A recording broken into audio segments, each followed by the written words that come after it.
Hello and welcome back to WTFtober, and today we'll be tackling the short movie Cat Soup, which isn't about cats turning into soup, well, at least for the most part, but rather it's an absolute trip into the surreal. Oh no!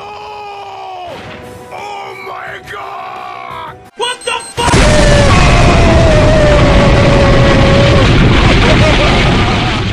In terms of the many exploitative series we've covered so far this WTFtober, this movie may seem pretty tame. However, with its trippy visuals and disturbing atmosphere, it more than deserves a spot here on WTFtober. The plot for this movie is rather simple, which is all you can ask for a 30-minute movie with no dialogue. Cat Soup tells the tale of a young boy Nyata who seeks to fully restore his sister Nyanko's soul by going on a grand and surreal journey with his sister's barely functioning body.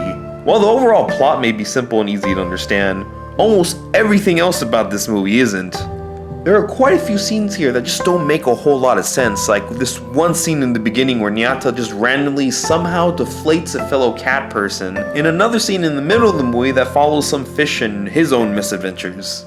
Despite the childlike art style, this movie has plenty of disturbing imagery. Limbs are graphically chopped off, a pig is pretty much beaten to death by the main characters, and there's one pretty disturbing scene involving a bird that still sticks with me. However, what really makes this movie stand out is just the overall way it's presented, as this movie, according to director Tatsuo Sato, who's directed series such as Martian Successor Nadisco and Tokyo Tribe 2, says this movie is more or less a bunch of imagery that's mainly up to the viewer to decide on its actual meaning, making it in such a way that everyone could take away something different from this movie. However, despite how weird this movie is, I actually kind of recommend it as well. The animation is absolutely stunning, helping make this whole movie feel like a very strange and odd dream. Plus, I'm a sucker for trippy looking series such as this, and once you know it, Yuasa Masaki, master of trippy anime, had a good portion of influence in the production of this movie, and it really shows to anyone who's familiar with his work.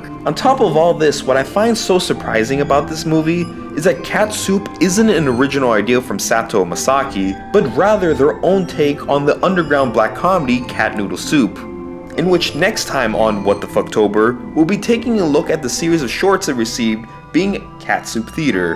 And oh boy, while it's not as trippy as the movie, it's sure as hell a lot more disturbing.